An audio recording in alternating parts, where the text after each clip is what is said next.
Alors c'est parti. Donc vous avez le plan du webinaire ici. L'idée c'est que donc on fasse une présentation générale des mécaniques art ensemble, qui va durer moins de 10 minutes, et ensuite qu'on ait une grosse vingtaine de minutes autour de la démonstration de l'utilisation des mécaniques art. Donc l'idée c'est d'aller enfin de l'analyse d'un jeu existant jusqu'à la création d'un jeu et de voir comment est-ce qu'on peut s'approprier les mécaniques art dans différents cadres d'usage. Et donc on terminera, on a prévu le dernier quart d'heure, 19h15, 19h30, autour de la prévente de la enfin dernière version des Mechanic Art. Donc là, évidemment, s'il y en a parmi vous qui ne sont pas intéressés par ce volet-là, qui ont déjà contribué ou qui en tout cas sont déjà informés, on ne vous en voudra pas si vous nous quittez à 19h15. Évidemment, il n'y aura pas de souci. Maintenant, si vous restez, ça nous arrange, puisqu'à la fin, on vous sollicitera donc sur différentes questions pour savoir un petit peu ce que vous avez pensé du webinaire et s'il y a d'autres thématiques qui vous intéressent. Et on fera ça tout à la fin. Donc l'idée, c'est de commencer par un rapide historique des Mechanic Art. Les Mechanic Art, à l'origine, c'est une création qui vient Aurélien Lefrançois Fidali, qui est un de nos collègues et cofondateur de Prismatic. Et donc Aurélien a, en 2014-2015, eu envie de partir en voyage en Europe et de visiter un certain nombre de pays en allant à la rencontre avec des joueurs, avec des joueuses de différentes cultures et de jouer à des jeux de société avec. Et donc avant de partir, il s'est posé la question de comment il allait animer ses ateliers de jeux de société. Et il a conçu la V1 des Mechanic Art. Donc vous en avez un exemple ici. Je vais zoomer un tout petit peu. Comme ça, vous verrez à quoi ça ressemblait à l'époque. Il y a quelques traces sur Internet sur cette première version des Mechanic Art.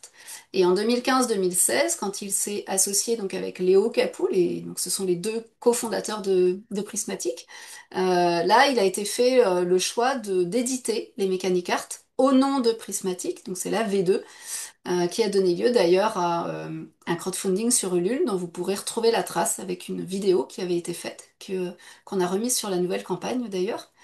Et donc l'esprit de départ, c'était que ces Mechanic Art soient en Creative Commons accessibles à tout le monde et que les personnes puissent les utiliser, que ce soit à titre perso ou à titre pro. Il y a deux axes dans l'activité de Prismatic. L'axe vraiment principal, c'est la création de jeux sur mesure pour des organisations. Donc là, on est vraiment sur des structures, des entreprises, des collectivités, des fondations, des associations, des collectifs, etc., qui auraient un besoin et l'objectif de Prismatic, ça va être de répondre à ce besoin en créant un jeu sérieux. Et donc le deuxième volet d'activité qui était vraiment lié à l'aspect Creative Commons des Mechanic Art jusque-là, puisqu'elles ne sont plus accessibles en boutique, elles sont épuisées, on ne les trouve plus que en ligne. L'idée, c'était qu'on s'adresse aussi à un public plus large sur cet outil accessible, hein, avec un outil très très simple. Donc vous retrouverez sur le site mechanicart.com le wiki des Mechanic Art pour pouvoir les télécharger et voir ce que les autres internautes ont fait avec aussi, puisqu'il y a eu des analyses de jeux qui ont été faites à partir des Mechanic Art au fil des années. Donc nous, ce qui va nous occuper aujourd'hui, c'est plus la nouvelle édition, donc on appelle aussi la V3, du coup vous comprenez maintenant pourquoi. Prismatic a 10 ans, les Mechanic Art, grosso modo, c'est pareil, elles ont 10 ans aussi.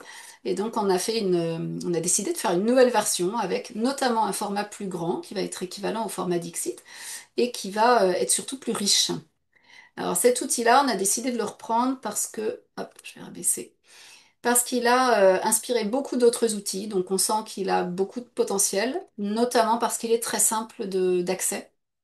Et donc en termes d'outils, j'en ai choisi deux à vous présenter, sachant qu'il y en a bien d'autres, hein, et j'en ai bien conscience. C'est surtout que ce sont des personnes ou des collectifs ou des entreprises avec lesquelles on a eu l'occasion d'échanger, donc c'est plus facile pour nous d'en parler.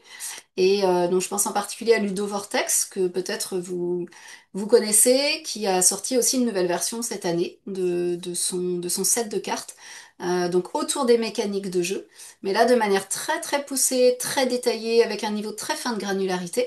Et nous, sur les mécaniques cartes, on reste sur quelque chose de beaucoup plus simple pour des personnes qui débutent. Maintenant, ça permet d'aller beaucoup plus loin avec Ludo Vortex dans un deuxième temps. Le deuxième outil, pour faire très rapide aussi, ce sont les Gamificart. Donc, ils ont été créés et édités par Feedback, qui sont aussi inspirés des Mechanic Art. Et donc là, on est dans une approche qui est très large, avec quelque chose de très simple, et qui ne porte pas que sur les jeux. L'idée, c'est comment est-ce qu'on va gamifier un enseignement, une animation, comment est-ce qu'on va créer un outil ludique qui puisse servir une cause, sans forcément que ce soit un jeu. Donc c'est très simple à appréhender aussi, mais c'est dans le même esprit que les mécaniques art. Alors c'est quoi les mécaniques art? Pour résumer, c'est aujourd'hui un peu l'outil de référence qui va permettre à la fois d'analyser un jeu, donc de l'observer, de le décomposer, de détourner les règles, donc d'utiliser des cartes contraintes tout simplement pour modifier le jeu et voir ce qui s'y passe. Et le troisième point, pour créer un jeu, un nouveau jeu, en partant de, non pas de rien, mais des mécaniques art. Donc c'est un outil qui est là pour structurer la réflexion et qui est là aussi pour inspirer la création d'un jeu et savoir par où commencer, ce qui parfois est un peu compliqué.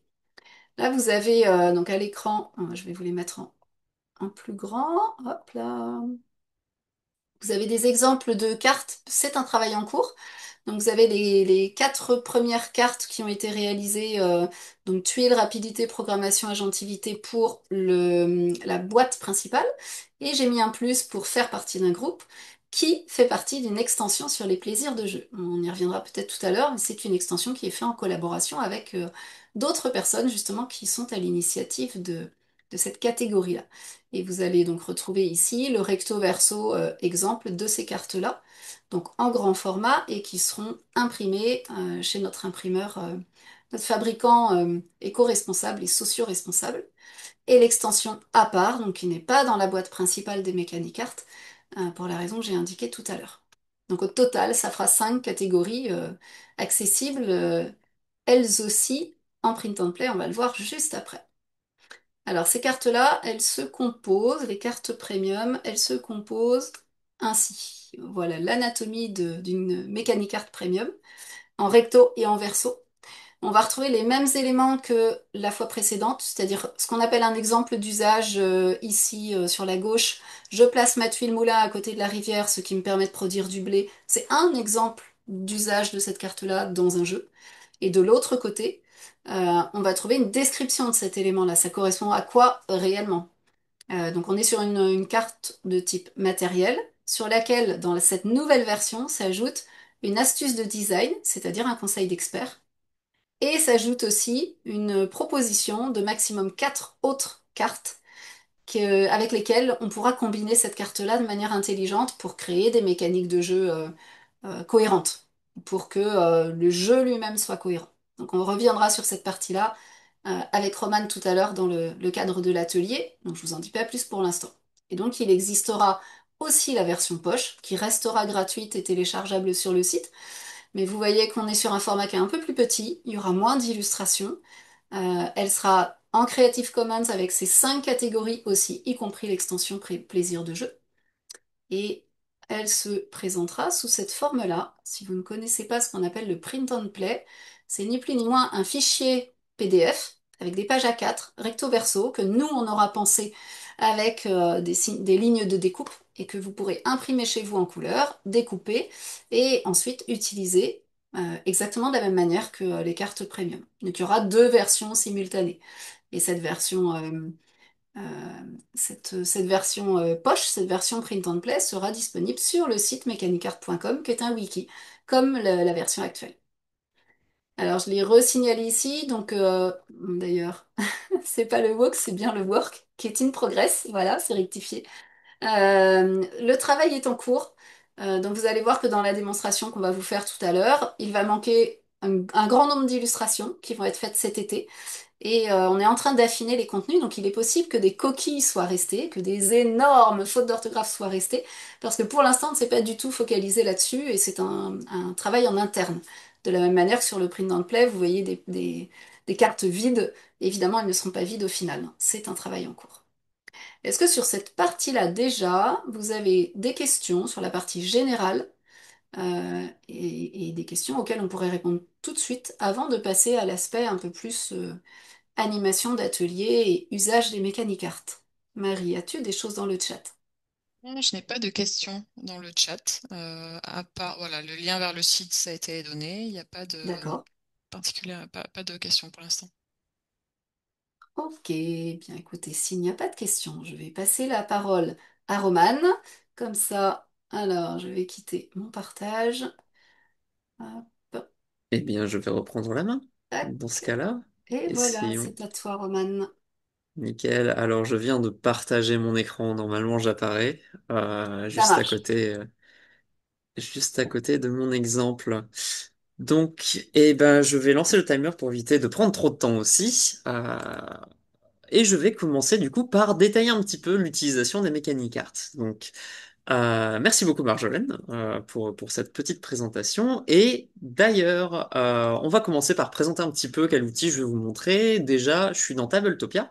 Tabletopia, c'est une application sur le web où on peut jouer à des jeux, mais aussi créer quelques tables. Ils ont été suffisamment gentils aussi pour nous accorder le fait de pouvoir animer de temps en temps des ateliers sur ce médium. Donc voilà, je tiens à les remercier pour ça. Et on utilise aussi un petit exemple de jeu de société. Dis-moi, Marjolaine, mais quel est donc ce jeu de société que nous utilisons aujourd'hui? Alors, ça me dit quelque chose. Je crois que ça s'appelle Rumble quelque chose. Et je crois que c'est très simple. Ah oui, t'es pas très loin, c'est Rumble in the House. Ça a été designé par Julie Safre, illustré par Kwanchai Moria, j'espère ne pas me tromper dans la prononciation, et édité par Flatin Games. Donc c'est un jeu en effet très simple. Pourquoi est-ce que je vous présente Rumble in the House? Parce que juste après, en fait, on va parler des mécaniques art et justement la partie analyse.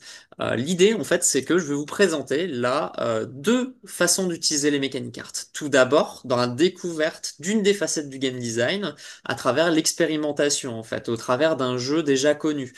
L'idée étant d'avoir une prise en main un peu progressive des mécaniques art. Nous, c'est un atelier qu'on faisait beaucoup avant avec la première version où justement on présentait, on faisait jouer un jeu de société. Ensuite, on l'analysait pour le décomposer, pour commencer à comprendre quels composants faisaient partie de ce jeu et du coup sur quoi est-ce qu'on pouvait interagir et ensuite faire une modification. Et la deuxième partie que je vous exposerai juste après sera plutôt sur la création en tant que telle d'un jeu de société et comment les mécaniques art peuvent venir à différents moments de la conception nous aider là-dessus. Donc, sans plus tarder, je vais vous expliquer en une petite minute qu'est-ce que c'est Crumble in the House. Crumble in the House, c'est un petit jeu de société qui se présente avec 12 figurines de personnages qui se trouvent dans des pièces qu'on aura mis par nous-mêmes en fait, puisque c'est des tuiles tout simplement qu'on peut placer et disposer un peu comme on le souhaite. L'idée de ce jeu, c'est que à notre tour de jeu, on a deux actions possibles. La première, c'est de déplacer un personnage dans une pièce où il est seul vers une autre pièce, peu importe s'il y a quelqu'un à l'intérieur. La deuxième option qu'on peut faire, donc à la place de la première, imaginons je passe mon tour, l'un de mes adversaires aura soit la possibilité de redéplacer un personnage qui est seul dans sa pièce vers une pièce adjacente, soit de réaliser une baston. Une baston, c'est très simple, ça a la définition du nom. On va résoudre s'il y a plusieurs personnages dans une même pièce en retirant l'un des personnages, celui que je souhaite. Donc par exemple, mon coéquipier a placé son personnage ici, moi j'ai pas trop envie, donc je vais le retirer. Voilà. Et l'objectif de jeu, c'est tout simple, c'est qu'en fait, chaque joueur et chaque joueuse aura pioché au début de la partie deux cartes en main, qui seront ces personnages à faire survivre le plus longtemps possible dans la partie. Donc c'est des parties de jeu qui durent quelques minutes au grand maximum, où il faut faire survivre le plus longtemps ces personnages. Voilà pour Rumble. Et donc, maintenant, on va passer au Mechanic Art. Qu'est-ce qui est intéressant, finalement, tout d'abord, on vient de jouer à un jeu de société. Qu'est-ce que c'est que ce jeu de société? Comment ça se décompose, finalement? Moi qui n'ai pas moi qui n'ai pas suivi de formation de game design avant. Eh ben, c'est très simple. Nous, on a décidé de le décomposer en quatre catégories aujourd'hui, même cinq, mais on verra la cinquième un peu plus tard, qui sont les cartes matériel de jeu, les cartes mécaniques, les cartes compétences et les cartes plaisir de jeu, comme on les a vues tout à l'heure. Donc dans l'idée de cette petite animation, ce qu'on propose de faire souvent, c'est on va décomposer le jeu. Donc comme on a dit, de quoi est-ce qu'il est fait? Par exemple, des tuiles. Est-ce que j'ai des tuiles dans le jeu? Oui, on l'a vu avec le plateau justement, qui est composé de tuiles. Des cartes? Bah oui, puisque je pioche en effet au départ des petites cartes pour savoir qui je suis. D'ailleurs, petite anecdote rigolote, mais dans le jeu original, c'est des jetons. Mais vu qu'ils ont un peu une utilité de carte, on a décidé de le représenter comme ça. Est-ce qu'il y a des contenants? Non, pas forcément. Et donc on va faire la même chose pour chaque catégorie. Programmation, de la communication, est-ce que j'ai une mécanique autour de ça? Non, j'ai pas de mécanique autour de ça. Est-ce que j'ai de la pioche? Oui, un peu, du déplacement, pareil. On va continuer. Donc au niveau des compétences, de la rapidité, pas réellement. En vrai, je dois juste tenir le plus longtemps possible, donc c'est pas tant une question de rapidité. L'adaptabilité, oui, forcément avec ce qui est fait en jeu. Et pareil pour les plaisirs de jeu, on peut regarder, se dire faire partie d'un groupe. Ah, c'est vrai qu'on crée une expérience en groupe puisqu'on joue à plusieurs, mais en même temps, c'est peut-être pas tant l'objectif principal. Donc peut-être on va le mettre de côté. Le fait de prendre un risque, oui, en soi, c'est un plaisir qu'on peut prendre puisque c'est un jeu un peu d'ambiance où on va rapide. Là, j'ai été très rapide sur cette décomposition, mais l'idée, vous l'aurez compris, c'est de passer à travers toutes les cartes. Et c'est vraiment d'avoir cette idée de décomposition totale de ce jeu. Il est fait de quoi, avec quoi, comment, et commencer à pouvoir vraiment schématiser ce qu'il se passe, en fait, en jeu. Et donc, l'idée, une fois qu'on aura décomposé ce jeu, et donc on comprendra, qu'on commencera à mieux comprendre en fait sur quel levier en fait est-ce qu'il joue, euh, eh bien, on va commencer à ajouter des cartes, le modifier. C'est là où l'animation en fait va arriver sur un petit peu ce troisième petit point, qui est, OK, moi je suis animateur, je vais dire maintenant, vous allez essayer de m'ajouter à cette décomposition que vous avez fait la carte mémorisation, par exemple. Comment est-ce que vous m'ajoutez de la mémorisation là-dedans? Donc, les personnes vont pouvoir commencer à réfléchir. Comment est-ce qu'on va modifier ce jeu? Qu'est-ce que ça va donner exactement? Quelles conséquences vont apparaître aussi? Et donc, ça va vraiment donner des réflexions autour du design. Donc, par exemple, ce qui est intéressant aussi, c'est que dans ce jeu, on a en effet l'astuce, le petit exemple qu'on avait donné, mais aussi, en effet, une petite description un peu plus détaillée et une astuce de design qui va du coup pour chaque carte permettre de donner des idées, des conseils sur son utilisation. Ici, c'est plutôt une anecdote en disant que la mémoire humaine ne peut pas retenir souvent plus de 5 éléments à court terme. Donc c'est peut-être se dire, ben en fait, c'est peut-être là que va porter le challenge. Peut-être que si j'ai plus d'éléments, ça va devenir plus difficile. Ou peut-être qu'on peut jouer justement sur ce nombre qu'on doit retenir, pourquoi, comment. Donc, par exemple, imaginons ce qu'on voit souvent, de temps en temps, quand on propose cet atelier et qu'on propose la carte de mémorisation, bah, les personnes vont du coup s'accaparer ça et vont se dire un petit peu, ah, mais il y a peut-être un moyen de faire en sorte qu'on ajoute de la mémorisation, peut-être qu'on doit retenir où se trouvent les personnages, et dans ce cas-là, bah, il y a peut-être un moyen un peu plus simple de le faire. Par exemple, peut-être que nos cartes qu'on avait là, ben, en fait, on peut les mettre sur le plateau à la place des figurines. Et peut-être que du coup, au lancement de la partie, eh ben, on va les avoir toutes retournées comme ça, et du coup se souvenir d'où est-ce qu'ils se déplacent. Et finalement, au fur et à mesure de la partie, ben, quand commence à déplacer un peu les personnages, qui est où, comment, ça peut créer du fun, ça peut créer des choses différentes. Et c'est là où on commence à voir, ah oui, mais ça pose des problèmes ou pas. Et donc, on va commencer à vraiment réfléchir un petit peu la notion de design.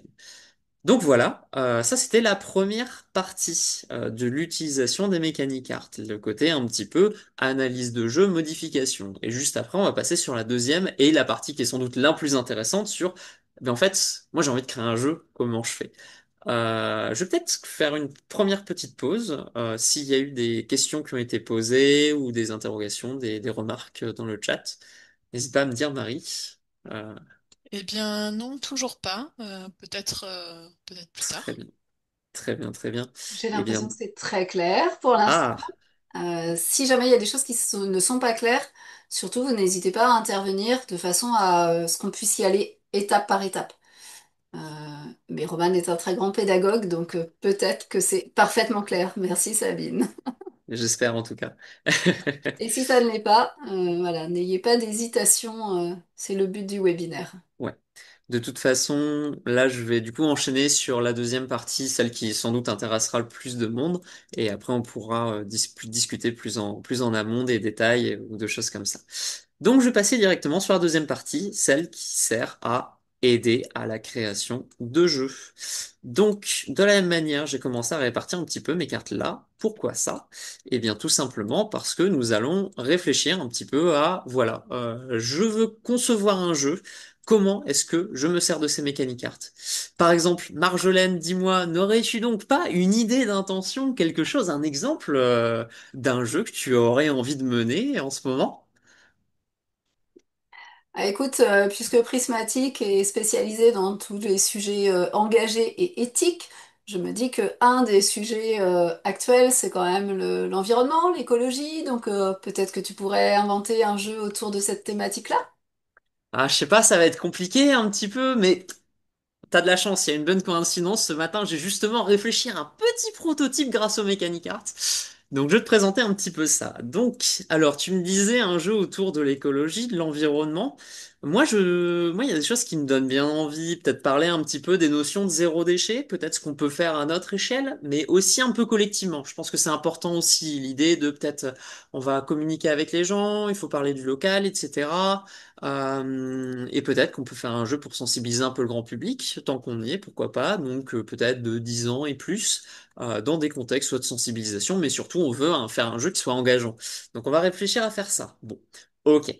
On a une intention, on a une idée. Comment est-ce qu'on crée un jeu à partir de là? Bon, bah, si on n'a pas forcément des grandes bases en game design, ou même si on en a, parfois les mécaniques arts, ça peut aider. Parce qu'en fait, les mécaniques arts, c'est une sorte de c'est plein d'idées, en fait. C'est plein d'idées qui peuvent venir nous aider. Déjà, du coup, dès le début, dans le brainstorm, j'ai cette idée-là de faire un jeu sur l'écologie. Peut-être qu'il va parler de déchets, ou peut-être qu'il va parler d'interaction entre les personnes, peut-être faire des choses collectivement, individuellement. Ouah. Ok, comment je formalise ça d'un point de vue jeu? Eh ben, avec les mécaniques art, on va venir détailler un petit peu ça. Tout à l'heure, on a commencé par le matériel pour décomposer un jeu, parce que c'était ce qui est le plus concret. On était face à un jeu matériel. Là, on est face à des intentions. On va passer plutôt par la partie plus abstraite. Donc, on va commencer par les plaisirs de jeu. En tout cas, c'est ce que je vous propose de faire. Donc, on va aller un peu rapidement, passer sur quelques cartes et après voir où est-ce qu'on peut en aller. Donc, tout d'abord, faire partie d'un groupe. Oui, sur une notion écologique, ça me semble important. Finalement, on a besoin de transmettre des choses. Il y a le côté local, justement, partage, etc., qui est super important. Peut-être qu'on peut réfléchir à des choses comme ça. Courir après un objectif, bah, en soi, oui, on a un objectif de réduire un petit peu pour chaque personne aujourd'hui et même à l'échelle nationale ces déchets. Ah bah ça peut être une bonne idée ça, peut-être qu'on peut avoir des déchets dont l'objectif ça serait de les diminuer, simuler ces sens, peut-être pas forcément, je pense pas que j'en ai forcément envie, que ce soit très intéressant dans ce jeu. Résoudre un problème, oui, un peu, pourquoi pas. Encore une fois, peut-être l'objectif de diminuer ses déchets. S'enrichir, alors là c'est intéressant parce qu'en fait, bah, on n'a pas tant envie de s'enrichir en termes de ressources. Au contraire, on a envie peut-être de diminuer nos déchets, mais par contre, on s'enrichit bien en termes de compétences. Je pense qu'on devient un peu plus écologique, on apprend à faire des choses, on apprend à réutiliser, on apprend à partager. Je pense que c'est vachement intéressant cette notion-là. On va voir comment est-ce qu'on peut venir un petit peu avec ça. Peut-être gagner en compétences et en même temps réduire ses déchets. Il y a déjà des choses qui se mettent en place. Bon, on va passer à une deuxième catégorie, la catégorie plutôt compétences. Qu'est-ce que je veux que mes joueurs et mes joueuses utilisent, pensent, réfléchissent pendant ce jeu? Une notion de rapidité? Peut-être d'une certaine manière. Alors, pas à première vue, peut-être pas dans la notion où je dois être rapide, mais en fait, bah, la notion d'écologie aujourd'hui autour de l'environnement, c'est dans un contexte bien réel où bah, il faut agir dès aujourd'hui. Donc peut-être qu'on peut avoir une notion de compte à rebours ou de nombre de tours limité. Ça peut être intéressant. Jouer un rôle théâtralement, peut-être pas. De la coordination d'équipe, ça par contre, oui. Oui, clairement, on a besoin un petit peu qui est en fait ce que tout le monde mette un peu la main à la pâte pour qu'on puisse avancer. Très bien, on commence à avoir des petites choses aussi. Aussi à ce niveau-là, donc de l'interaction joueur, des choses comme ça, de la coordination. En mécanique, la programmation, peut-être pas, un peu trop compliqué, je pense. De la gestion de ressources. Est-ce que ça marcherait pas bien avec nos côtés de déchets, de la gestion de ressources?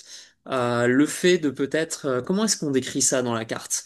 Stocker, investir, utiliser des ressources pour prévoir une stratégie à court et ou long terme. Ah, ça serait intéressant. Peut-être qu'on pourrait avoir, peut-être que ces déchets, en fait, ça pourrait être ces ressources qu'on puisse investir, puisqu'en fait, les déchets, c'en est jamais vraiment que quand on n'en fait rien. Peut-être qu'on pourrait réutiliser des ressources de déchets pour en faire quelque chose, plutôt que de perdre des points avec. Peut-être qu'on pourrait échanger des choses. Peut-être qu'on pourrait avoir de l'argent et en perdre chaque tour ou des choses comme ça. Ça pourrait être intéressant, ça pourrait être intéressant. Ça, on va le garder. Et si on termine par le matériel, bon, on a parlé, pour le moment, on a quoi? Peut-être des déchets, peut-être des compétences qu'on va gagner. Les tuiles. Ah, peut-être que ça pourrait nous donner une idée pour faire des tuiles de personnages, que chaque joueur ou joueuse ait un personnage. Les cartes, pareil, pour les compétences, moi je vois bien des cartes. Qu'on puisse accumuler, peut-être faire une sorte de système un peu satisfaisant où on s'enrichit en compétences en ayant des choses qui fonctionnent bien entre elles. Bon, on va s'arrêter là. On a compris, encore une fois, l'idée c'était de passer à travers ces cartes et au fur et à mesure d'essayer de créer finalement un lien entre ces intentions, des mécaniques, des compétences, du matériel, des plaisirs de jeu. Réussir vraiment, en fait, c'est cet outil accessible de très rapidement, je peux balayer mes cartes et comprendre ce que je veux dire comment. Donc voilà. On va passer à une deuxième étape dans la conception de son jeu.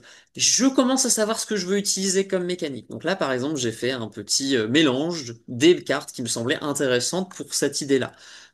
Où du coup, on retrouve faire partie d'un groupe, la coordination d'équipe, un peu l'adaptabilité en fonction de du coup ce que font les autres, puisque du coup, on va devoir s'adapter à ça, et aussi en fonction de la société qui va évoluer, la notion de gestion de ressources, les jetons, etc. Donc les jetons peut-être pour justement les jetons de déchets. Ok, donc là on a un peu tout ça, mais bah c'est difficile. Comment je mets en place toutes ces mécaniques entre elles finalement, ou peut-être que bah au contraire j'ai réussi à définir que deux trois cartes et j'arrive pas à en trouver d'autres. Ben, à ce niveau-là, les mécaniques cartes peuvent aider sur ces deux points différents. Tout d'abord, par une notion potentiellement de chaînage. Les chaînages, c'est quoi? C'est ces petites illustrations qu'on a en bas de la carte. Ça va être des illustrations qui vont permettre de dire, et potentiellement avec un numéro pour retrouver la carte en question, de dire, bah, cette carte-là, peut-être qu'elle fonctionne bien avec cette carte-là, parce qu'en fait, elles ont des liens entre elles. Par exemple, la gestion de ressources, bah, ça a du sens en fait de la lier avec le marché. Le marché, ça va être quoi? Ça va être une mise à disposition d'éléments de jeu limités ou variables disponibles pour l'ensemble des joueurs ou des joueuses. Et en plus de ça, bah même l'astuce en parle pour votre jeu. Plus votre jeu se base sur de la composition ou de la gestion de ressources, et plus votre marché devrait être fourni. Donc ça peut être intéressant d'avoir gestion de ressources au niveau des compétences qu'on va accumuler, qui vont nous permettre de transformer nos déchets, et en même temps d'avoir un marché qui est commun en fait, où on va venir s'instruire sur des choses, peut-être on va venir aider ou utiliser des infrastructures communes, des choses comme ça. Donc, la première notion, c'est la carte de chaînage qui va pouvoir nous aider. Vous n'avez pas réussi à trouver suffisamment de choses, mais il y a une mécanique que vous voulez utiliser. Peut-être qu'elle peut bien fonctionner avec celle-là. Et la deuxième chose, du coup, c'est en effet l'astuce de design qui va nous permettre de dire, ah, comment je l'utilise plus particulièrement? Je vois bien la gestion de ressources, mais de quelle manière? Ben là, par exemple, on peut dire varier leur nombre, leur type, leur usage, en fonction de la liberté ou de la contrainte que vous souhaitez proposer à vos joueuses. Moi, par exemple, ça me donne tout de suite une idée. Varier leur nombre, varier leur type. Bah, peut-être que je peux avoir des déchets différents, de la poubelle jaune, du compost, de la poubelle noire, qui vont avoir des usages très différents, en fait. Peut-être que la poubelle noire, c'est vraiment des jetons que j'ai pas envie d'avoir, parce que je peux rien en faire. Peut-être que le compost, ça peut m'aider, peut-être que ça peut même m'aider à racheter, en fait, sans utiliser de l'argent, certaines choses, finalement, parce que ça va me donner des choses. Peut-être que la poubelle jaune, je peux l'utiliser pour créer des petites choses artistiquement qui vont me permettre d'avancer sur certaines choses. Voilà, ou même éveiller la conscience collective, des petites choses comme ça où on va travailler personnellement et au global. Donc, voilà où est-ce que ça peut nous amener les mécaniques art. Donner des idées pour structurer nos intentions et derrière donner des petites astuces pour avancer, pour dire comment je peux utiliser ça, de quelle manière et avec quelle autre carte, quelle mécanique, quelle compétence. Et du coup, la dernière petite chose, et du coup la dernière catégorie des mécaniques art qu'on n'a pas encore vu jusqu'alors, alors j'espère que cela ne va pas faire peur, mais voilà. L'idée de, bon, j'ai mon petit concept, je l'ai avancé, j'ai pu faire un petit prototype de jeu. Prototype très simple où j'ai juste des petites cartes compétences avec des icônes que je vais pouvoir venir acheter, rajouter à mon ensemble de jeux, potentiellement que je les mette à la mise aux disposition de tout le monde, ce qui va permettre de donner un petit peu pour tout le monde des choses qui vont m'aider, les petits jetons, etc. Et donc c'est bien, j'ai commencé à avoir mon idée que j'ai bien développée. Mais en fait, est-ce que le jeu, il est vraiment intéressant? Est-ce qu'il est vraiment engageant? Est-ce qu'il est fun?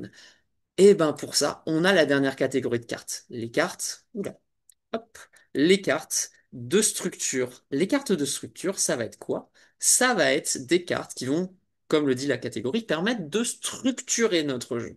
On a plein de choses qu'on a mis bout à bout, peut-être qu'on a réussi à lier, peut-être pas. Et l'idée des cartes structure, c'est de réfléchir vraiment à est-ce que mon jeu il fonctionne en fait? J'ai des mécaniques, il y a des interactions, on fait des choses, ok.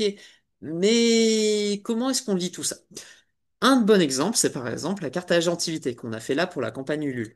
Donc, la carte à agentivité, ça va parler de quoi? Proposer des choix variés et justes pour permettre à chaque personne d'avoir de la capacité d'action en jeu. Exemple d'astuce, par exemple, dosez bien. Trop peu d'actions nuisent au plaisir de jouer. Bah oui, si on n'a pas suffisamment d'actions, peut-être qu'on va s'ennuyer. Et au contraire, trop d'options brouillent l'objectif du jeu. Et oui, peut-être que de la même manière, on va être complètement perdu. On va pas savoir où aller et on comprendra pas les règles de notre jeu. Donc finalement, plein de choses qui vont permettre d'aider à se dire, ah, mais est-ce que mes joueurs et mes joueuses, ils font des choix? Est-ce que du coup, ça leur permet d'être engagés? Ou est-ce qu'au contraire, ils en ont beaucoup trop et ils sont complètement perdus? Je vais pouvoir peut-être retravailler ça. Peut-être qu'il y a d'autres cartes aussi qui peuvent être intéressantes. La notion, par exemple, d'objectifs de jeu. Est-ce qu'ils sont clairs, compréhensibles? Est-ce qu'ils sont personnels, collectifs? De quelle manière est-ce qu'on les met ensemble? Et qui peuvent permettre, encore une fois, à répondre à nos intentions. Et donc voilà, ça c'est la dernière petite catégorie qui n'était pas du tout dans la première version et là qu'on a décidé de rajouter en plus des plaisirs de jeu pour du coup eh bien avoir cette côté d'analyse un peu plus fin du jeu et de ses différentes facettes. Et sur ce, je crois avoir terminé. Alors, c'était potentiellement un peu dense, j'espère que tout le monde a pu réussir à suivre, mais je vais m'arrêter là pour cette partie-là et potentiellement voilà, je laisse Marie me dire s'il y a des questions et Marjolaine, on peut réenchaîner sur la suite sinon. Je pense que tu es beaucoup trop clair, car nous n'avons aucune question. Formidable. Je sais pas, peut-être on peut laisser 2 minutes aux participants pour voir s'il y a une question Voilà. qui émerge. On va vous laisser réfléchir. Donc, s'il y a des petites questions, posez-les dans le chat et on va déjà répondre à celles-ci. Moi, j'en ai une toute bête, Roman. Est-ce que tu as déposé un copyright sur ce jeu qui a l'air fort intéressant? Es-tu en Malheureusement, non. Creative Commons? Veux-tu en faire quelque chose? Ah, peut-être. Non, on verra. C'est vrai, c'est. Non, mais c'est rigolo comme quoi, en fait, l'idée, c'est vraiment là, pendant qu'on était. Voilà, petite anecdote de création de ce webinaire. On était en train de réfléchir à comment est-ce qu'on présente, en fait, l'ensemble de ces mécaniques art. Et du coup, moi, je commence à présenter, à faire ça. Et Marie et Marjolaine me font, ah, ben, ça serait bien avec un petit exemple de prototype, etc., de pousser un peu plus ce concept. Et en fait, tout ça, du coup, j'ai vraiment développé chaque mécanique art et fait, OK, à partir de cette intention, comment est-ce qu'on va faire? Là, c'est pas juste une. Pour le coup, ça a vraiment été fait de cette manière-là. Moi, je me suis vraiment incité avec ça en disant, ah bah peut-être que la pioche, c'est vachement intéressant. On va avoir des événements qui vont arriver au fur et à mesure. Peut-être le vote aussi, le côté vraiment commun, société, ou peut-être qu'on va. Ah bah en fait, nouveau président, on doit voter pour quelqu'un. Ok, en quoi ça va nous aider ou pas finalement dans ce qu'on doit faire. Et toutes ces notions finalement de bah qu'est-ce que j'utilise, comment, vers quoi je vais.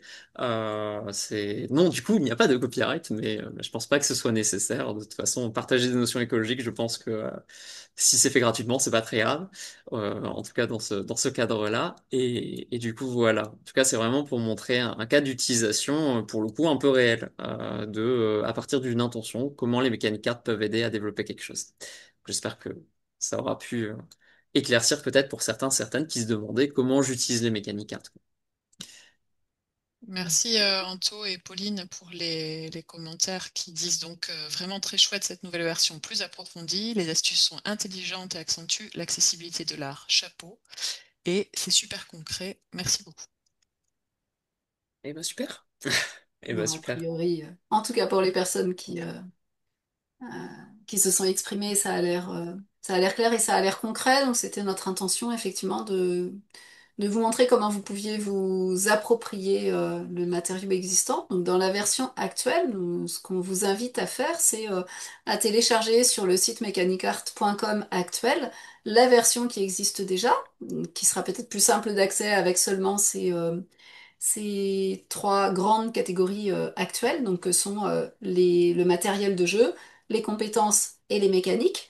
Alors, vous verrez qu'il y a des cartes sur lesquelles on va faire des modifications, parce qu'il y en a qui sont pas forcément faciles à s'approprier, et au bout de 10 ans, on a du recul, donc évidemment que dans la nouvelle version, on va rectifier des choses, mais ça vous permettra en tout cas de vous approprier ce matériau dans un premier temps, en attendant la deuxième version, puisque la deuxième version arrivera début décembre.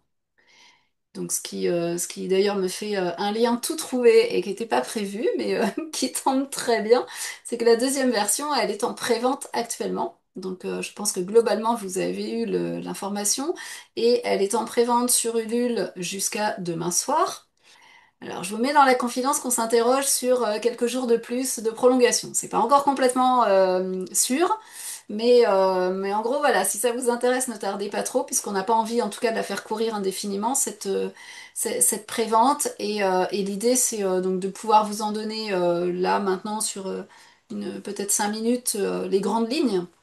Donc, je vais vous repartager mon écran, parce qu'il y a quelques petites choses auxquelles c'est bien de faire attention.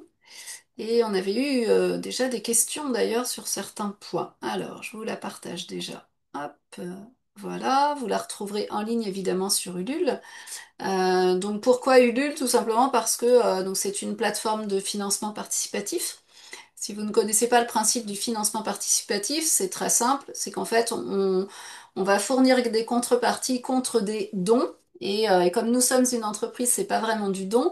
Vous pouvez en faire, mais l'idée, c'est surtout qu'on vous propose à l'achat la version de base des Mécanicarts et la version de l'extension, et que vous pouvez les avoir en avant-première avec des contreparties et des contreparties complémentaires aussi liées aux différents paliers qu'on a franchis ensemble. Donc, comme vous le voyez peut-être, est-ce que je peux agrandir un peu? C'est peut-être un peu petit. Bon, je ne peux pas agrandir plus en prévisualisation.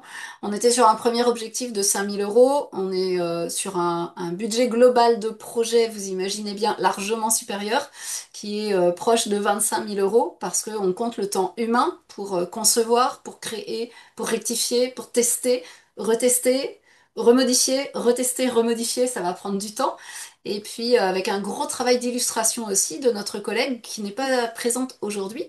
Mais Amélie Bailly est une illustratrice et graphiste en interne chez Prismatic, salariée et associée. Et c'est elle qui va ensuite continuer l'illustration des cartes. Donc vous avez vu que pour l'instant, il y en avait simplement 5 qui étaient très travaillées. Elles vont évoluer un petit peu, hein, mais déjà ça donne le ton, ça donne l'esprit de la structure et le ton du graphisme. Donc ça va être un gros travail d'illustration en ce qui la concerne. Sur la boîte principale, on aura 70 cartes, plus 21 cartes des plaisirs de jeu. Donc il y a un petit peu de travail pour faire partir tout ça à l'imprimeur fin septembre. L'idée, c'est que les contreparties arrivent début décembre, donc bien avant Noël, et qu'on puisse avoir une diffusion de la boîte principale dans le circuit de vente classique à partir de janvier. Donc on a déjà des revendeurs avec qui on est en contact, qui avaient déjà l'ancienne version d'ailleurs, qui nous font confiance de nouveau pour cette nouvelle édition des 10 ans. Ce sur quoi je vais attirer votre attention, c'est donc que la fameuse contrepartie boîte principale ne va comporter que les 4 catégories pardon, dont on a parlé, à savoir matériel, compétences, mécanique et la fameuse nouvelle catégorie structure. Les plaisirs de jeu n'en font pas partie. Alors, ils n'en font pas partie pour une raison très simple, on s'est beaucoup questionné là-dessus, hein. Donc, c'est une contrepartie spécifique à 9 euros, que volontairement on a voulu pas trop cher, parce que les plaisirs de jeu, c'est une initiative qui n'est pas de nous, qui n'est pas de Prismatic. C'est une initiative de Sabrina et Nicolas qui, lorsqu'ils ont découvert les Mécanic Arts il y a 10 ans, se sont dit, bah, nous, on s'interroge sur ce qui motive le plaisir de jouer. Et on a envie de créer des mécanic arts dans cet esprit-là. Et ça, c'est l'esprit Creative Commons. Donc, ils nous ont contactés après en nous disant, voilà, on a créé un ensemble de cartes qui s'appellent les plaisirs de jeu, selon la même maquette, le même type de création que les mécanic arts en Creative Commons. Et ils les utilisent depuis 10 ans. Et donc c'est le même type de graphisme que nos anciennes Mécanic Art, c'est très harmonieux. Et on s'est dit que c'était l'occasion pour l'anniversaire de créer une vraie collaboration avec ces deux personnes qui se sont engagées aussi dans cette cause commune de faire découvrir les principes de jeu et la conception de jeu au plus grand nombre.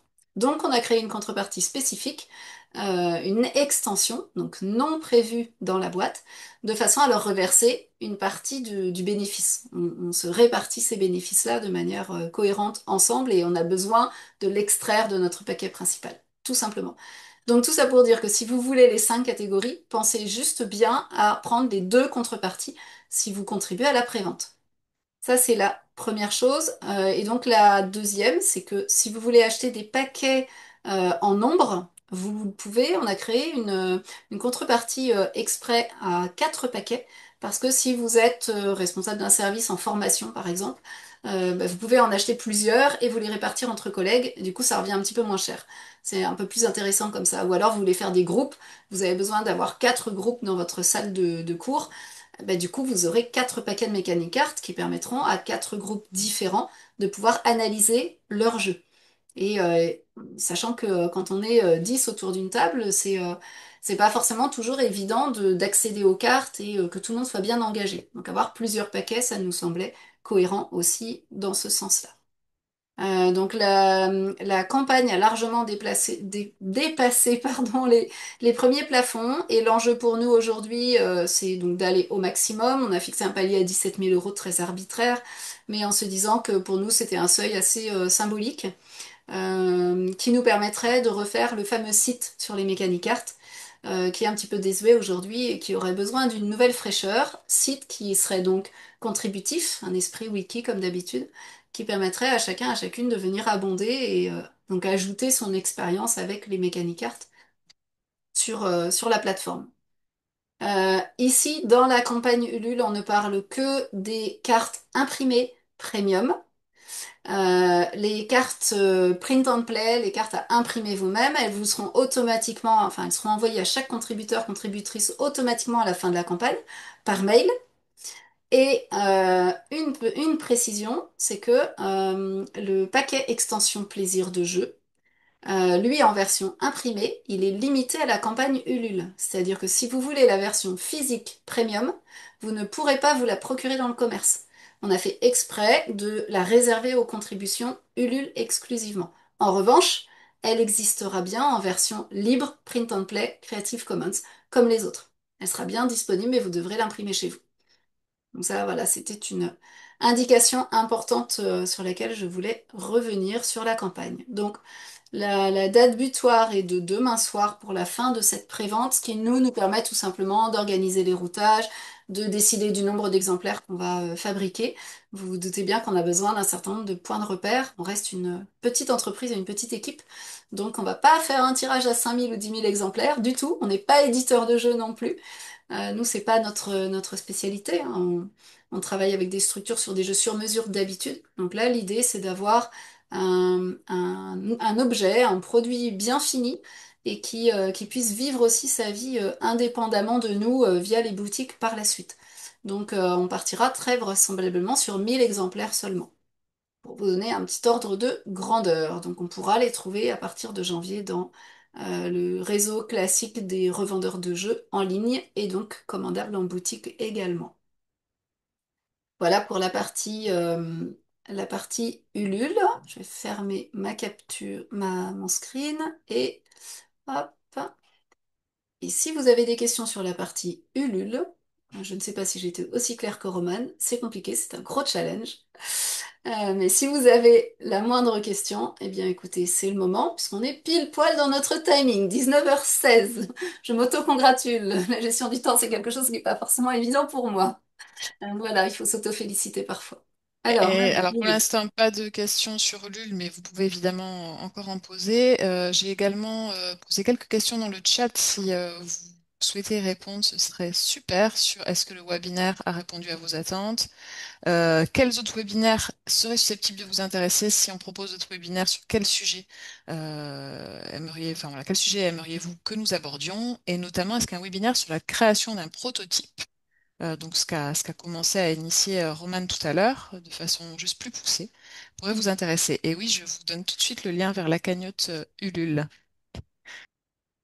C'est le seul lien qu'on n'avait pas pensé à donner comme quoi, hein. On C'est la était meilleure vraiment question. pédagogique. C'était la meilleure question. Merci, Pauline. Voilà, donc on vous invite à nous répondre par rapport à vos attentes. Est-ce que ça a répondu plus ou moins? Est-ce qu'il reste des zones d'ombre? Est-ce qu'il y a des compléments que vous voudriez qu'on aborde lors d'un prochain webinaire? Il y a des thématiques déjà qui vous intéresseraient. Euh, Ce n'est pas encore défini chez nous, mais je le dis parce que c'est en projet, c'est en discussion. Il y a eu par le passé beaucoup d'ateliers mécanique art sur le territoire. Aujourd'hui, on s'interroge sur le fait d'en refaire, parce que ça a un coût humain assez important, et évidemment, en tant que petite équipe, il faut qu'on réfléchisse bien les choses. mais notre intention, ce serait de pouvoir, sur nos départements respectifs, intervenir ponctuellement sur des ateliers mécanique art de découverte. Donc en tout cas, c'est en cours, ça pourrait être l'occasion de vous rencontrer. Voilà, donc gardez ça en tête, on est en train d'y réfléchir. Un webinaire sur la création d'un prototype, ce serait chouette. C'est aller très vite. Oui, effectivement. Et sur une grosse demi-heure, c'est allé très vite et ça vaudrait le coup de vivre, de vivre un atelier en vrai aussi, si c'était possible pour vous, effectivement, Sabine. Alors, Patricia, voilà, moi je suis sur le Morbihan et c'est vrai que j'aimerais bien animer un atelier mécanique art. Maintenant, je suis relativement bien formée avec Romane, avec tous ses conseils. Je me vois bien effectivement en animer un sur place et j'ai été formée aussi en parallèle par Aurélien Lefrançois Fidali, donc j'en ai parlé au tout début, il y a des personnes qui nous ont rejoints entre-temps. C'est le créateur initial des Mécaniques Art et cofondateur de Prismatic. Euh, c'est lui qui a créé les toutes premières versions, la version 1 il y a un petit peu plus de 10 ans. Et donc il anime toujours des formations d'ailleurs avec son autre entreprise Devostal sur le game design, assez pointu, et que j'ai suivi avec lui puisque je ne connaissais rien au game design au départ. Donc comme quoi on peut s'approprier les mécaniques art en partant de rien. Alors, il y a des questions sur l'imprimeur éco-responsable, qui est-ce, et sur la taille aussi de l'équipe prismatique. Oui, alors sur l'imprimeur, je peux pas encore vous donner son nom parce qu'on est en pourparlers avec deux imprimeurs différents. On a un petit écart de prix. Il y en a un avec qui on aimerait bien travailler, mais il est quand même nettement plus cher que le deuxième. Donc, je ne veux pas me prononcer tant que la décision n'a pas été prise. Mais en tout cas, ce sont des imprimeurs en France. Ça, pour nous, c'est obligatoire. Ça fait partie de l'éthique prismatique sur l'ensemble des jeux que l'on crée sur mesure pour les structures. Donc, a fortiori pour les mécaniques art. Et dans tous les cas, sur quelque chose de à la fois de qualitatif, de respectueux de l'écologie, mais aussi à notre sens de socio-responsable, au sens où effectivement la question du prix elle est importante pour nous parce qu'il faut qu'il y ait une juste rémunération des différents acteurs qui travaillent sur ce jeu. Et c'est aussi pour ça qu'on travaille avec un imprimeur en France. Donc, je pourrais pas vous en dire plus pour l'instant, mais c'est en cours de décision. Et la taille de la petite équipe, donc actuellement nous sommes 7 personnes avec 5 salariés et à l'intérieur de ces 5 salariés, 3 associés, puisque pour l'instant Roman et moi ne sommes pas encore associés. Ça va se faire dans le temps. Donc toute petite équipe mais qui grossit petit à petit doucement. Petite Alors, question sur question l'évolutivité également. sur... Alors, L'évolutivité, je vais y ah, arriver, l'évolutivité oui. de l'outil des mécaniques art. Alors, vas-y Roman, là, je te laisse la main. C'est plus sur ta partie. Très bien, très bien. Juste pour clarifier des fois que la question, enfin, du coup, sur les 7 personnes, actuellement, on a notamment 2 stagiaires, dont Marie justement, qui est.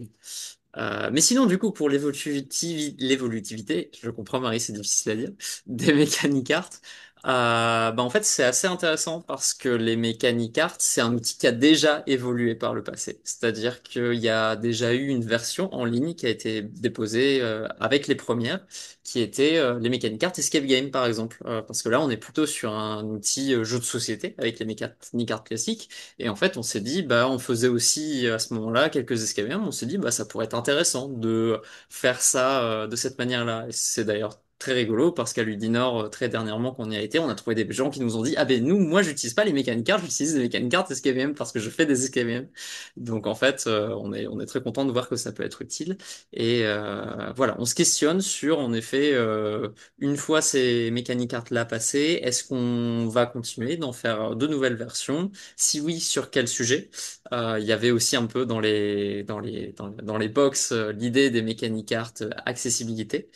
Donc on verra un petit peu voilà comment avancent nos réflexions à ce niveau-là, notre temps, nos possibilités, mais ça reste une idée, oui.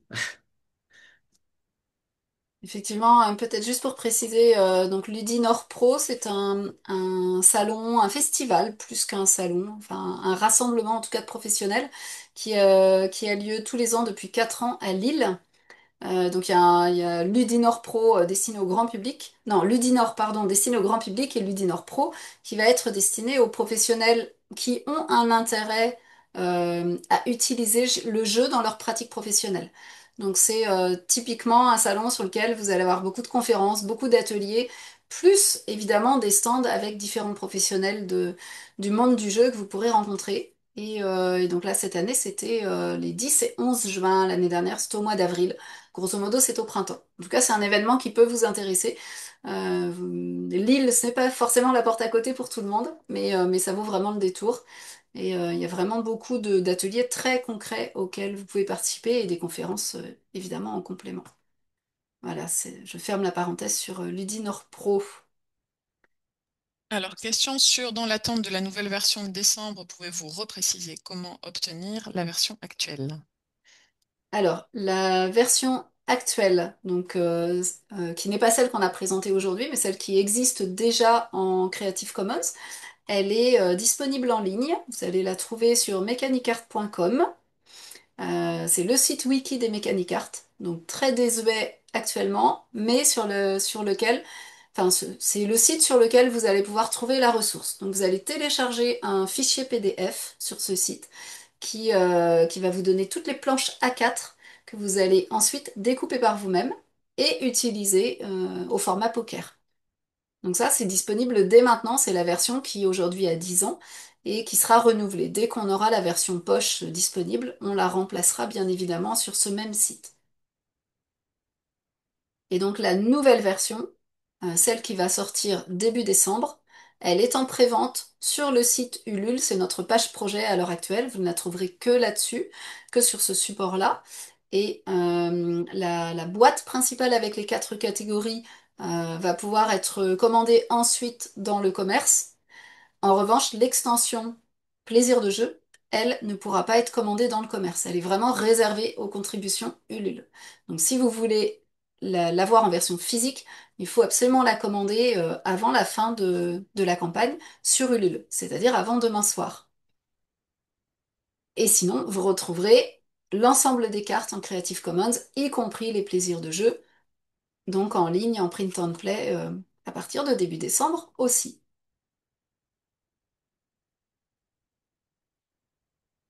Est-ce que vous avez d'autres questions ou d'autres envies de thèmes de webinaire? Puisqu'effectivement, c'est le premier qu'on organise. On y a passé un petit peu de temps, c'est beaucoup de préparation pour nous. Donc l'idée, c'est d'être dans le design. C'est notre cœur de métier, donc de répondre à un réel besoin.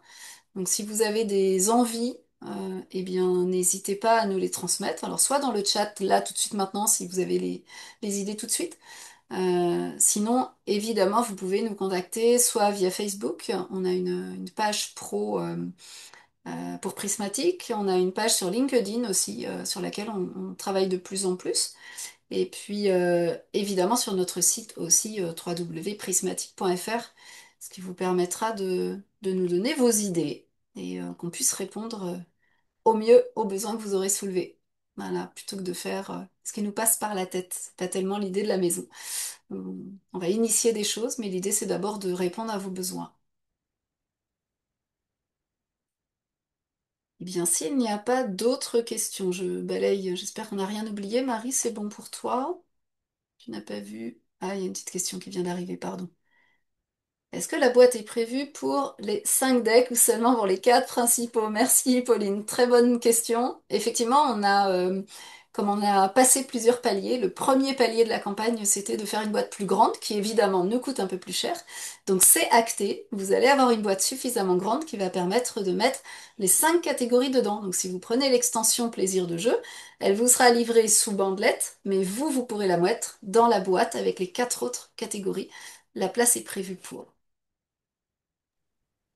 J'ai donc Merci. mis les différents lieux, les différents liens de contact et également je crois que tu disais Marjolaine que l'enregistrement serait disponible sur la chaîne YouTube de Oui, Prismatic. Donc je tout vais à vous fait. mettre aussi le lien. Tout à fait. Voilà, il faut qu'on prépare un petit peu le fichier avec mes collègues et puis on vous mettra ça en fin de semaine sur la chaîne. Donc vous pourrez la retrouver en enregistrement et également la partager. Et peut-être qu'il y aura d'autres webinaires de ce type, on vous avertira le cas échéant. Écoutez, je crois qu'on a bien respecté notre timing, 19h28. On ne va pas voilà, faire durer les choses si vous n'avez plus de questions. Je pense qu'on a grosso modo répondu à vos attentes, du moins j'en ai le sentiment.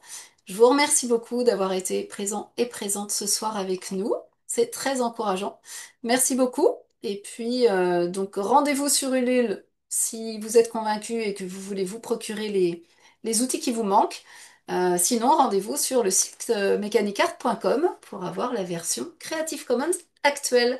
En tout cas, dans toutes les situations, je vous souhaite de passer des super moments en jouant à des jeux et en les décortiquant avec les Mechanic Arts. Merci.